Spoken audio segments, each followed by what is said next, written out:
अच्छा जी, अब हम स्टार्ट करेंगे chapter number 47 vocal nodules and laryngocele. इसमें सबसे पहले वोकल नोड्यूल्स के बारे में बताया गया है, जो हम ढींगरा बुक से भी डिटेल में डिस्कस करके आए हैं। ठीक है, ये भी बहुत इंपॉर्टेंट टॉपिक है एग्जाम पॉइंट ऑफ व्यू से। इसमें क्वेश्चन आते हैं, वाइवा में भी पूछते हैं। तो याद रखिएगा कि वोकल नोड्यूल जो है वो एक ऐसी कंडीशन होती है जो उन लोगों में होती है जो कि अपनी वॉइस को बहुत ज़्यादा यूज़ कर रहे होते हैं। ठीक है, बहुत ज़्यादा एक्सेसिवली स्ट्रेन करते हैं या वॉइस की अपनी मतलब स्ट्रेनिंग के साथ वॉइस यूज़ कर रहे हैं या फॉल्टी प्रोडक्शन हो रही है वॉइस की। ठीक है, यानी जिस तरह तभी हम इसको सिंगर्स नोड्स या स्क्रीमर्स नोड भी कहते हैं, यानी जो चिल्लाते हैं बहुत ज़्यादा, जो गाना गाते हैं ज़ोर ज़ोर से, तो अपना बहुत ज़्यादा एक्सेसिवली वो स्ट्रेन दे रहे होते हैं वॉइस पे, तो उनको ये नोड्यूल्स बन जाती हैं वोकल कॉर्ड पे। तो छोटी सी जो स्मॉल नोड्यूलर थिकनिंग्स हैं वो उनके ट्रू वोकल कॉर्ड के ऊपर होंगी on both sides eight the junction of the anterior 1/3 and posterior 2/3। यानी ये हमारे वोकल कॉर्ड्स है, उसके जंक्शन यानी एंटीरियर 1/3 और ये जो पोस्टीरियर 2/3 है, इसके जंक्शन जो है यहाँ पर ये नोड्यूल्स बनती हैं। ठीक है, वोकल कॉर्ड्स के ऊपर स्मॉल नोड्यूल्स। तो इसकी पैथोलॉजी क्या है, किस तरह ये डेवलप करती है? असल में जिस तरह इसका नाम सजेस्ट कर रहा है, तो ये जैसे सिंगर्स नोड्यूल हम कह रहे हैं, तो इसका मतलब है ये सिंगर्स में, टीचर्स जो हो जो पढ़ाते हैं जो ऊंची आवाज़ में, हॉकर्स, एक्टर्स, उनमें जो है ये नोड्यूल्स बनती हैं। इसके अलावा ये उन माओं को भी बन जाती हैं जो अपने यंग बच्चों के ऊपर चिल्ला रही होती है। ठीक है, और बहुत से उन लोगों में, ठीक है, अपने बच्चों पे जो चिल्लाकर बात करती हैं उनको ये नोड्यूल्स बनती हैं। और जो लोग जो हैं डेफ से बात जब की जाती है तो उसमें भी लोग ऊंचा बोलते हैं, तो मतलब बहरे को सुनाई नहीं दे रहा, तो इसके लिए उनको ऊंचा बोलना पड़ता है, बोल बोल के उनकी भी वोकल नोड्यूल्स बन जाती हैं। तो इस तरह के जो पीपल होते हैं वो कभी कभार अपनी वॉइस को स्क्वीज़ करते हैं और उसके नतीजे में स्मॉल हेमाटोमा भी बन सकता है at the point of maximum impact of vocal cord. जहाँ पर इनका इम्पैक्ट बहुत ज़्यादा होगा वहाँ पे फिर हेमाटोमा भी बन सकता है स्मॉल। ठीक है, अब क्योंकि इसमें बहुत ज़्यादा रिपीटेड स्ट्रेनिंग हो रही है तो ये हेमाटोमा फिर ऑर्गेनाइज हो जाएगा और ऑर्गेनाइज होके एक नोडुलर थिकनिंग बना देगा। ठीक है, याद रखिएगा ये दोनों साइड्स पे होता है, बायलेटरल होगा, ग्रेइश वाइट कलर का हमें नज़र आएगा at the junction of posterior 2/3 and anterior 1/3 of the vocal cord. वहाँ पर ही हमें हेमाटोमा नज़र आएंगे। ठीक है, जो नोडुल बनी थी फिर उसमें बहुत ज़्यादा स्ट्रेनिंग हुई तो उसमें हेमाटोमा हुआ, हेमाटोमा ऑर्गेनाइज हुआ तो और ज़्यादा नोडुलर थिकनिंग बन गई। तो कैसे क्लिनिकल फीचर प्रेजेंट करेगा पेशेंट इस हेमाटोमा इस नोड्यूल्स के साथ? यहाँ पे फिगर देखें, ये वोकल एपिग्लोटिस है, यहाँ पे वोकल कॉर्ड्स हैं। अच्छा, यहाँ पर जो ये फिगर है इसमें दिखाया गया है कि ये एपिग्लोटिस है, यहाँ पर ये दो वोकल कॉर्ड्स हैं और इन पे देखें ये वोकल नोड्यूल्स बन गई हैं। ठीक है, तो अब कह रहा है कि क्या पेशेंट क्लिनिकल फीचर्स प्रेजेंट करेगा इस वोकल नोड्यूल के केस में। प्री डोमिनेंट जो उसको सिम्टम है वो होती है हॉर्सनेस। ठीक है, हॉर्सनेस ऑफ वॉइस होगी। अब ये हॉर्सनेस कब होगी? जब आफ्टर 1 एपिसोड ऑफ स्ट्रेन। ठीक है, एक स्ट्रेन के जो है स्ट्रेन के एपिसोड के बाद अचानक से उसको हॉर्सनेस हो सकती है, या फिर ये स्लोली उसको डेवलप होगी hoarseness over a period of weeks and month. दूसरा वोकल फटीग, यानी वोकल कॉर्ड्स फटीग हो गए तो उसकी वोकल जो है फटीग होगी पेशेंट को। जब हम आइडियल करेंगे इनडायरेक्ट लैरिंजोस्कोपी पे, हमें जो नोड्यूल्स हैं वो वोकल कॉर्ड्स पे बायलेटरी दोनों साइड्स पे नज़र आएंगे सिमेट्रिकली। तो डिफरेंशियल हमारा होता है कि इनको बाकी जो भी हॉर्सनेस के कॉजेज़ हैं, क्रोनिक हॉर्सनेस के, उनसे हमें डिफ्रेंशिएट करना होगा इस डिज़ीज़ कंडीशन को। तो ट्रीटमेंट क्या होगा इसमें? हमने पेशेंट को कहना है वॉइस रेस्ट करे, अपनी आवाज़ को जो है रेस्ट इसेंशियल होता है। और समटाइम इससे जो है स्मॉल वाली नोड्यूल्स खुद ही ठीक हो जाएंगी। लेकिन अगर वेल फाउंड नोड्यूल हैं तो उनको फिर हमने डायरेक्ट लेरेंजोस्कोपी पे ऑपरेटिंग माइक्रोस्कोप के ज़रिए जो है उसका माइक्रो लेरेंजल सर्जरी करनी होगी बाय प्रिसाइज रिमूवल। ठीक है, अच्छी तरह से हम प्रिसाइजली उसको रिमूव करेंगे, हमने कॉर्ड्स को डैमेज नहीं करना। वोकल नोड्यूल्स जो है वो लेज़र से भी रिमूव की जा सकती हैं। एंड लास्ट में हम इसको स्पीच थेरेपी का कहेंगे, बहुत ज़रूरी होता है ताकि हम पेशेंट को उसकी वॉइस प्रोडक्शन के बारे में एजुकेट कर सकें। ठीक हो गया। उसके बाद आता है अगला टॉपिक, लेरिंजोसील। अब लेरिंजोसील क्या होता है कि हमारे जो वेंट्रिकल और सैक्यूल होते हैं उनके अंदर एयर बल्बस एयर जो है कंटेनिंग एक्सपेंशन हो जाए तो उसको कहेंगे लेरिंजोसील। मैंने आपको बताया सुप्राग्लोटिक रीजन होता है, यहाँ पर हमारे ट्रू वोकल कॉर्ड होते हैं, फाल्स वोकल कॉर्ड होते हैं, नीचे सब ग्लोटिक रीजन होता है। तो ये जो ग्लोटिक रीजन होता है दोनों कॉर्ड्स के दरमियान, यहाँ से जो है एक्सटेंशन होती है, इसको कहते हैं हम वेंट्रिकल। इस स्पेस को वेंट्रिकल कहेंगे और इस एरिया को सैक्यूल।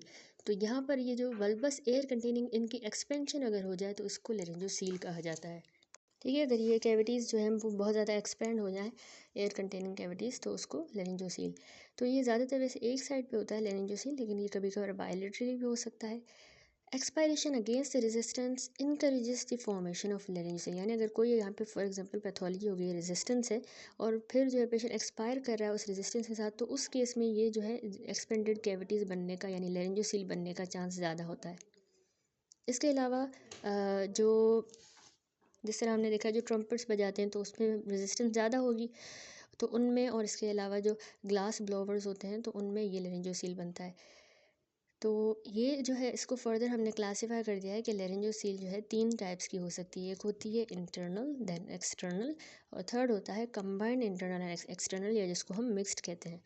इंटरनल वाला जो लेरेंजियोसील होगा वो याद रखिएगा सिर्फ जो हमारा अंदर का लेरेंजियल फ्रेमवर्क है उसी के अंदर ही कन्फाइंड होगा, तभी इंटरनल कह रहे हैं। तो ये कहाँ पे होगा, जो हमारा म्यूकोजा होता है ना वेलिक्यूला का और फेरिंजो एपिग्लोटिक फोल्ड का, उसके अंडर होगा। वेलिक्यूला और फेरिंजो एपिग्लोटिक फोल्ड के अंडर, और एंटर करेगा हमारी प्री एपिग्लोटिक स्पेस में। जबकि एक्सटर्नल यानी वो लेरेंजियोसील जो इनलार्ज कर जाए और फिर हर्निएट करे to find out its way outside the laryngeal framework by passing around the lateral margin of thyrohyoid membrane and presence in the neck, यानी एक्सटर्नल वाला हमें नेक में नज़र आएगा क्योंकि वो हर्निएट कर गया है। कहाँ से, हमारी थायरोहायोइड मेम्ब्रेन के लेटरल मार्जिन के अराउंड, वो लेरिंग्स के फ्रेमवर्क से बाहर आ गया, हर्निएट कर गया है, और हमें बाहर से पेशेंट में नेक में वो नज़र आ रहा है लेरिंजियोसील, तो उसको कहेंगे एक्सटर्नल लेरिंजियोसील। इंटरनल वाला वेलिक्यूला और फेरिंजो एपिग्लोटिक फोल्ड के म्यूकोजा के ही नीचे है, अंदर ही है लेरिंग्स में। ठीक हो गया, तो ये दोनों टाइप्स का हो सकता है, और जो कंबाइंड या मिक्स टाइप होगी तो उसमें दोनों के फीचर्स होंगे, internal as well as external. Clinical features क्या होते हैं इसमें लेरिंजियोसील में, याद रखिएगा ये बहुत इंपॉर्टेंट टॉपिक है, ये भी एग्जाम में आई है, वाइवा में पूछी जाती है, इस पर शॉर्ट एमसीक्यू भी आता है, तो इसके सारे आपको पॉइंट्स याद होने चाहिए। अब पेशेंट क्या क्लिनिकल फीचर प्रेजेंट करेगा, इसमें भी जो है उसकी जो हॉर्सनेस है और चेंज ऑफ वॉइस जो है, ऑलमोस्ट सारे जो केसेस है लेरिंजियोसील के उसमें उसको hoarseness and change of voice होगी। जो अंदर ही था इंटरनल वाला जो लेरिंजियोसील था, जो पेशेंट के पायरिफॉर्म फोसा और फेरिंजो एपिग्लोटिक फोल्ड के म्यूकोजा के अंडर है, तो उसमें जो है उस इंटरनल वाले में हमें स्वेलिंग जो है वेलिक्यूला के ही अंडर उसके नीचे मिलेगी। जबकि एक्सटर्नल बाहर वाला जो लेरिंजियल सील है उसमें कैसा क्लिनिकल फीचर होगा कि नेक में जो है स्वेलिंग मिलेगी, नज़र आएगी, जो कि जब पेशेंट कफ करेगा, खांसेगा, ब्लो करेगा, वेल्सेल्वा मैन्यूवर करेगा तो ये स्वेलिंग इंक्रीज़ होगी। यहाँ पर देखिए फिगर में पेशेंट जो है वेल्सेल्वा मैन्यूवर परफॉर्म कर रहा है, और ये जो एक्सटर्नल लेरिंजियल सील है नेक पे हमें नज़र आ रहा है। ठीक है, तो इस तरह के मैन्यूवर वगैरह से इसका साइज़ और बढ़ेगा। कभी कभार जो है पेशेंट को लार्ज लेरिंजियोसील जो है उसकी रेस्पिरेटरी ऑब्स्ट्रक्शन भी करवा सकता है, इवन उसको स्ट्राइडर भी हो सकता है। तो इस तरह के जो क्लिनिकल फीचर्स हैं हमारे पास लेरिंजियोसील वाले पेशेंट में मिलते हैं। किस तरह डायग्नोस करेंगे कि ये लेरिंजियोसील है, तो उसमें प्लेन रेडियोग्राफ नेक का किया जाएगा। उसमें रेडियोग्राफ में क्या चीज़ नज़र आएगी, एयर कंटेनिंग सैक नज़र आएगी। एयर हमें एक्सरेज वगैरह में ब्लैक नज़र आती है, ठीक है, एयर कंटेनिंग सैक होगी। तो ये जो सैक है ये रेडियोग्राफ में हमें इसका साइज़ इंक्रीज़ नज़र आएगा अगर ये हम एक्सपायरेशन के दौरान करें अगेंस्ट रेजिस्टेंस। जिस तरह वेल्सेल्वा मैन्यूवर है, इसमें हमने नाक पिंच किया होता है ना, रेजिस्टेंस के अगेंस्ट पेशेंट एक्सपायर कर रहा है, तो हमने पढ़ा था कि उससे और ज़्यादा साइज़ बढ़ेगा, तो ये रेडियोग्राफी पे साइज़ इंक्रीज़ नज़र आएगा। तो सीटी स्कैन भी किया जाता है इसके अलावा, ताकि हम उसका साइज़ और जो एक्सटेंट है लेरिंजियोसील का उसको हम असेस करें। तो डायग्नोसिस में सीटी एंड एक्सरे याद रखिएगा। ट्रीटमेंट क्या होता है, जो इंटरनल वाला लेरिंजियोसील है उसको या तो हमने एक्सरसाइज करना है या हम मार्सुपियलाइजेशन करते हैं। ठीक है, एंडोस्कोपिकली, इसको हम कहते हैं माइक्रो लेरिंजोस्कोपी। एक्सरसाइज कर लिया या मार्सुपियलाइजेशन जो एंडोस्कोपिकली कर रहे हैं तो माइक्रो लेरिंजोस्कोपी। जबकि जो बाहर एक्सटर्नल वाला जो होगा उसको फिर हमने कंबाइंड वेराइटी के साथ ट्रीट करना होता है, यानी एक्सीजन थ्रू नेक, बाहर से एक्सीजन देके और फिर उसको ट्रीट करेंगे। चैप्टर को समराइज़ करें, हमने पढ़ा कि इसमें वोकल नोड्यूल्स या सिंगर नोड्यूल्स उनमें लोगों में देखी गई है जो अपनी आवाज़ को बहुत ज़्यादा एक्सेसिवली यूज़ करते हैं। तो ये नोड्यूल्स कहाँ पे बन रही थी, जो एंटीरियर 1/3 था और पोस्टीरियर 2/3 था वोकल कॉर्ड का, उसके यहाँ पे जंक्शन पे बन रही थी वोकल नोड्यूल, दोनों साइड पे बायलेटरली। इस कंडीशन को हमने कैसे ट्रीट करना है, हमने इन नोड्यूल्स को एक्सरसाइज करना है माइक्रो लेरिंजोस्कोपी के थ्रू। फिर लास्ट में हमने लेरिंजोसील पढ़ा जो कि एक बल्बस एयर कंटेनिंग एक्सपेंशन होती है, किसकी याद रखिएगा, लेरिंजियल वेंट्रिकल की और सैक्यूल की। Basically which of the following condition is also called as singer's node. Singer's node हम वोकल नोड्यूल को कहते हैं। उसके बाद है 45 year old primary school teacher जो है उसने रिपोर्ट किया ग्रेजुअली प्रोग्रेसिंग हॉर्सनेस हो रही है for the last 1 year. Laryngoscopy में बायोलेटरल नोडुलर थिकनिंग नजर आई ट्रू वोकल कोर्स में। अब यहाँ पे बताएं इसकी लोकेशन क्या होगी इस लीजन की ट्रू वोकल कोर्स पे।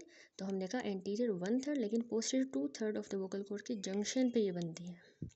40 year old female school teacher OPD में कंप्लेन थी gradually progressive hoarseness of the voice. Last 2 year से डीएल किया तो उसमें हमें नोडुलर लेजन जो है वो वोकल कॉर्ड्स पे नज़र आई। अब बताएं इसकी अपीयरेंस क्या होगी इस नोडुलर लेजन की। तो ये दोनों साइड्स पे होगी बायलेटरल और ये हमें ग्रेश वाइट नज़र आती हैं, हमने डिस्कस किया था vocal nodules. 42 year old male patient जो है एक रिड्यूसिबल स्वेलिंग के साथ आया जो राइट नेक पे नज़र आ रही थी। तो मतलब रिड्यूस हो सकती है, साइज़ चेंज हो रहा था। क्लिनिकल एग्जामिनेशन पे ये स्वेलिंग जो है जब पेशेंट कफ कर रहा था तो नज़र आ रही थी, डिसअपियर हो रही थी वरना। तो अब बताएं इसमें क्या हो सकता है पेशेंट में।